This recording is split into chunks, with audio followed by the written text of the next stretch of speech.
فاضل بریلوی رحمۃ اللہ علیہ فرماتے ہیں کہ قیامت میں منظر اس طرح کا ہوگا کہ نبی پاک ہمارے آگے آگے چلیں گے اور ہمیں اللہ کی رحمت کی خوشخبری سناتے جائیں گے، اور جب حضور یہ خوشخبریاں سنائیں گے تو حضور کے لبھائے مبارکہ سے پھول گریں گے اور ہم ان کو اٹھاتے جائیں گے۔ فرماتے ہیں خود تو وہ تھوڑی دیر کے لیے روئیں گے اللہ کی بارگاہ میں کہ یا اللہ انہیں معاف کر دے، خود روئیں گے لیکن ہمیں ہنسا دیں گے۔ پیش حق مجدہ شفاعت کا سناتے جائیں گے، آپ روتے جائیں گے پر ہم کو ہنساتے جائیں گے۔ اور باغ جنت میں محمد صلی اللہ تعالیٰ علیہ وسلم، باغ جنت میں محمد مسکراتے جائیں گے، پھول رحمت کے گریں گے ہم اٹھاتے جائیں گے۔ حشر تک ڈالیں گے ہم پیدائش مولا کی دھوم، اور مثل فارس نجد کے قلعے گراتے جائیں گے۔ اور کیا ذوق بیان کیا، فرمانے لگے خاک ہو جائیں عدو جل کر مگر ہم تو رضا، دم میں جب تک دم ہے ذکر ان کا سناتے جائیں گے۔ جب تک سانسوں کی ڈوری چل رہی ہے، دم میں جب تک دم ہے ذکر ان کا سناتے جائیں گے۔ اللہ تبارک و تعالیٰ نے ہمارے محبوب کریم علیہ السلام کو دنیا میں بھیجا تو فرمایا یا ایھا الناس قد جاءکم برہان من ربکم، اے لوگو تمہارے پاس تمہارے رب کی دلیل آ گئی ہے۔ اللہ تبارک و تعالیٰ نے محبوب پاک علیہ السلام کو سراپا دلیل بنا کے بھیجا۔ باقی انبیاء کرام علیہم السلام کے پاس بھی اپنی نبوت کے دلائل کے طور پر بے شمار معجزات تھے، اور حضور کریم علیہ السلام کے تو پورے وجود کو ہی اللہ نے معجزہ بنایا ہے۔ اور نبی پاک صلی اللہ تعالیٰ علیہ وآلہ وسلم کی نبوت کی دلیلیں، حضور کے رسالت کے مستحکم دلائل جگہ جگہ آپ کو ملیں گے۔ سب سے پہلی چیز تو یہ سمجھنے والی ہے کہ نبی پاک علیہ السلام نے جس چیز کو سب سے پہلے اپنی نبوت کی دلیل کے طور پر بیان فرمایا وہ حضور کا کردار ہے، سیرت ہے، عمل ہے، حضور کا لوگوں کے ساتھ رویہ ہے۔ نبی پاک علیہ السلام کی تبلیغ کے 3 دور ہیں۔ ایک تو حضور نے اپنے قول سے تبلیغ فرمائی، وہ 40 سال کی عمر سے محبوب نے اعلان فرمایا اور تبلیغ کی۔ اور ایک نبی پاک صلی اللہ تعالیٰ علیہ وسلم بالواسطہ حضور کی تبلیغ ہے جو آج تک جاری ہے، امت کے علماء، مشائخ، مبلغین حضور کے دین کو آگے پھیلا رہے ہیں، تو دراصل یہ بھی تبلیغ رسول پاک علیہ السلام ہی کی تبلیغ۔ اور ایک حضور کی تبلیغ کا دور ہے، حضور کی پیدائش سے لے کر ولادت مبارکہ سے لے کر حضور علیہ السلام کے اعلان نبوت تک۔ اس دوران نبی پاک نے جو تبلیغ فرمائی ہے وہ اپنے کردار سے فرمائی ہے۔ عرب کا وہ معاشرہ جو بڑا میلا کچیلا گدلا ہو چکا تھا، جس کے اندر سراسر مادہ پرستی کا زور تھا، جس کے اندر لوگ انسانوں کی خرید و فروخت کرتے تھے، جس کے اندر بیٹیوں کو زندہ دفن کر دیتے تھے، جس کے اندر جو آدمی جتنا زیادہ مضبوط ہوتا تھا اتنا زیادہ لٹیرا بن جاتا تھا، اس معاشرے کے اندر رسول کریم علیہ السلام نے 40 سال گزارے، اور اس طرح گزارے کہ جو بیگانے بھی تھے وہ بھی کہا کرتے تھے یہ صادق ہیں، یہ امین ہیں۔ اور جب حضور نے اعلان نبوت کیا تو فرمایا، یہ قرآن مجید کے لفظ ہے، فرمایا فقد لبثت فیکم عمرا من قبلہ افلا تعقلون، میں تمہارے بیچ عمر کا ایک حصہ گزار چکا ہوں، تمہیں عقل نہیں ہے، شعور نہیں ہے۔ نبی کریم علیہ السلام نے اپنے کردار کو، اپنے عمل کو اپنی نبوت کی دلیل کے طور پر بیان فرمایا۔ وہ تو حضرت حلیمہ بھی فرماتی ہیں نا، جب میں نبی کریم علیہ السلام کو اپنے گھر لے گئی تو میرا اپنا بچہ بھی دودھ پیتا تھا، 2 میرے بیٹے ہو گئے، ایک میری یہ نسبی اولاد اور حضور میری رضائی اولاد۔ تو کہتی ہیں جب میں کریم محبوب علیہ السلام کو اپنے سینے سے لگاتی تھی تو حضور میرے ایک پستان سے دودھ پیتے تھے اور دوسرا اپنے بھائی کے لیے چھوڑ دیا کرتے تھے۔ یہاں سے رسول کریم علیہ السلام نے کردار کے ذریعے تبلیغ، اور پھر اعلان نبوت سے پہلے ایک تنظیم عرب کے جوانوں پر، عرب کے سرداروں پر مشتمل بنائی گئی، جس میں نبی کریم علیہ السلام نے بڑا حصہ لیا، سرکار نے، اور بڑے اہم لوگوں کو شعور حضور نے عطا فرمائے۔ وہ اس جماعت کا فیصلہ تھا کہ ہم سارے جوان، سارے بڑے لوگ ملیں گے، یہ حضور کے اعلان نبوت سے پہلے کی بات ہے، ہم بڑے لوگ ملیں گے، کسی بڑے کو کسی چھوٹے پر ظلم نہیں کرنے دیں گے، کسی آدمی کو کسی غریب کا حق نہیں کھانے دیں گے۔ حضور علیہ السلام نے اپنے کردار سے، اپنے عمل سے، اور آپ کا جو عمل ہوتا ہے وہ اصل ہوتا ہے، ایک ہوتا ہے آپ کوئی بات کرتے ہیں اور ایک ہوتا ہے کہ آپ کوئی عمل کرتے ہیں۔ آپ جب عمل کرتے ہیں تو عمل کے ذریعے بھی لوگوں تک بات پہنچتی ہے کہ دراصل آپ کا اٹھنا بیٹھنا چلنا پھرنا کیا ہے۔ میرے رسول کریم علیہ السلام کا اٹھنا بھی ایک نبی کا، بیٹھنا بھی ایک نبی کا، بات کرنا بھی ایک نبی کا، معاملات زندگی کرنا بھی ایک نبی کا، لین دین کرنا بھی ایک نبی کا۔ ایک شخص کہتے ہیں میں نے اعلان نبوت سے پہلے حضور علیہ السلام سے کوئی چیز خریدی تھی اور میں نے عرض کیا تھا آپ یہاں تشریف رکھیں، میں پیسے لے کے آتا ہوں، میں 3 دن کے بعد آیا۔ دیکھو یہ بات کرنی کتنی آسان ہے، بولنی کتنی آسان ہے، پر 3 دن یہاں میرے بھائی کو کسی شخص کو 2 گھنٹے انتظار کرنا پڑ جائے تو لوگ کہتے ہیں الانتظار اشد من القتل، یہ تو قتل سے زیادہ تکلیف والا معاملہ ہے، منتظر رہنا کسی کا۔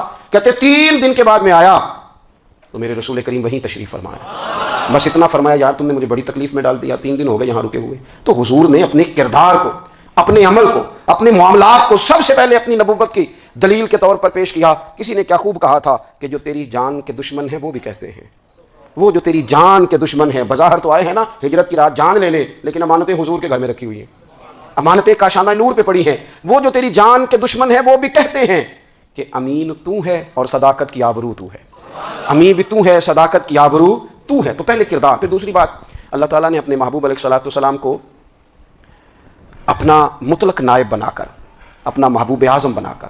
ویسے ہی سارے انسانوں کے بارے میں کہا وَإِذْ قَالَ رَبُّكَ لِلْمَلَائِكَةِ إِنِّي جَاعِلٌ فِي الْأَرْضِ خَلِيفَةً، میں زمین میں اپنا نائب بنانے والا ہوں. لیکن حضور علیہ السلام تو محبوب ہے نا، حضور کی نیابت تو محبوبیت کے درجے پر فائز ہے. تو رسول پاک کو رب کریم نے اس طرح کا بنا کے بھیجا کہ حضرت عبداللہ ابن رواحہ رضی اللہ تعالیٰ عنہ بیان فرماتے ہیں کہ اگر حضور کوئی معجزہ نہ بھی دکھاتے، نبی کریم علیہ السلام سے کوئی اعجاز لوگ نہ بھی دیکھتے، تو محبوب کا تو چہرہ اس طرح کا تھا، لوگوں نے دیکھتے جانا تھا اور کلمہ پڑھتے جانا تھا.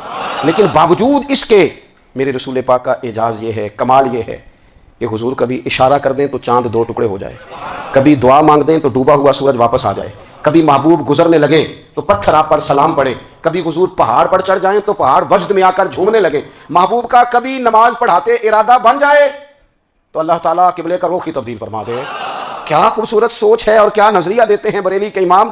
فرماتے ہیں اجابت کا جوڑا عنایت کا صحرا دلہن بن کے نکلی دعائے محمد، اور اجابت نے جھک کر گلے سے لگایا بڑی ناز سے جب دعائے محمد. دیکھو خدا کی رضا چاہتے ہیں دو عالم، خدا چاہتا ہے رضائے محمد صلی اللہ تعالی علیہ وسلم. اور ایک مقام پہ فرماتے ہیں نائب دست قدرت پہ لاکھوں سلام، نائب دست قدرت پہ لاکھوں سلام. تو اللہ تعالیٰ نے نبی پاک صلی اللہ تعالی علیہ وسلم کو جو اعجاز. پھر ایک اور بات، حضور امی ہیں.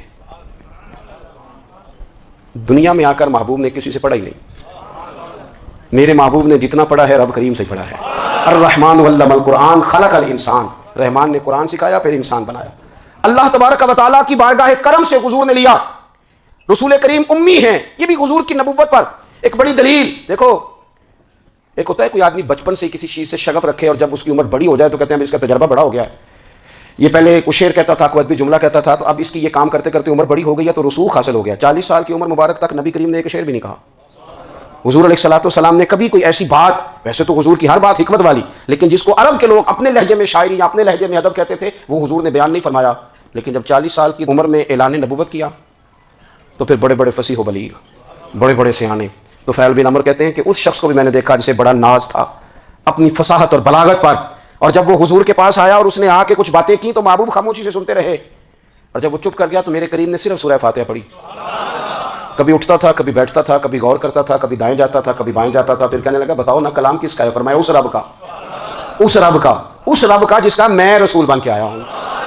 نبی کریم صلی اللہ تعالی علیہ وسلم امی ہیں، لیکن حضور نے کائنات کے رازوں سے پردے ہٹا دیے.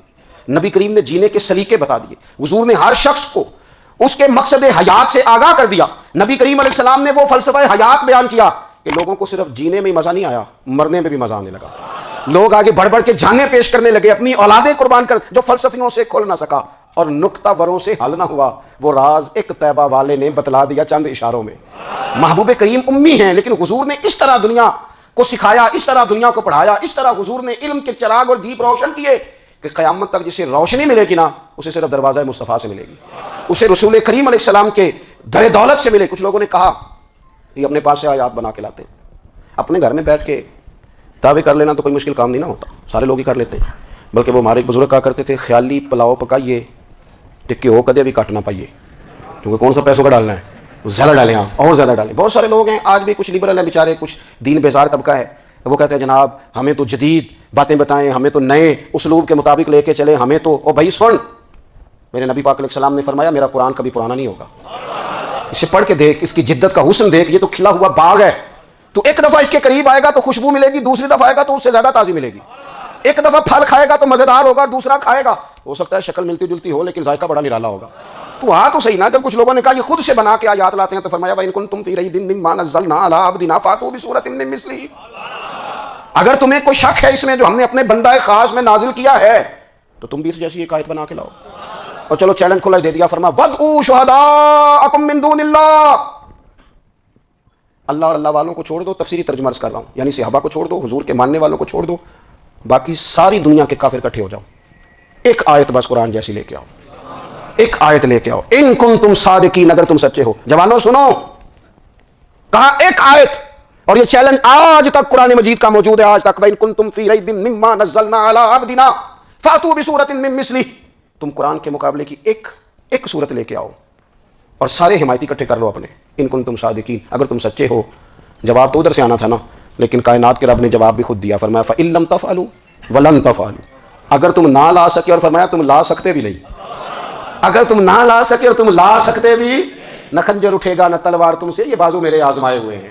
ولن تفعلوا، تم لا بھی نہیں سکتے، فاتقوا النار التی وقودها الناس والحجارہ، پھر اس آگ سے ڈر جاؤ جس کا ایندھن آدمی اور پتھر ہے۔ اعدت للکافرین، بنائی کافروں کے لیے، بنائی مومنوں کے لیے تو رب نے جنت بنائی ہے۔ اعدت للکافرین، یہ دوزخ اللہ نے کن کے لیے بنائی ہے؟ اعدت للکافرین کہتا ہے کافر کے لیے بنایا۔ تو اللہ تبارک و تعالیٰ نے میرے رسول پاک صلی اللہ تعالیٰ علیہ وسلم کو وہ کتاب عطا فرمائی، اور پھر حضور کی فصاحت و بلاغت، معرفت۔ دیکھو ایک ہوتا ہے گھنٹوں باتیں کرنا، ایک ہوتا ہے کئی کئی والیم پر مشتمل، کئی کئی جلدوں پر مشتمل کتب کا لکھنا، اور ایک ہوتا ہے کسی بندے کا ایک بات کرنا اور سامنے والے کی طبیعت کو اتنا جگا دینا کہ اگلی بات فوراً ہی اس کی سمجھ میں آ جائے۔ اور حضور نہ کسی کی انا کو نہیں جگاتے تھے۔ ہم بعض اوقات کسی سے خطاب کرتے ہیں، بات کرتے ہیں تو سامنے والے کی انا کو جگا دیتے ہیں، ٹھیس پہنچاتے ہیں، وہ کہتا ہے چل پھر تگڑا ہو جا میں بھی آیا۔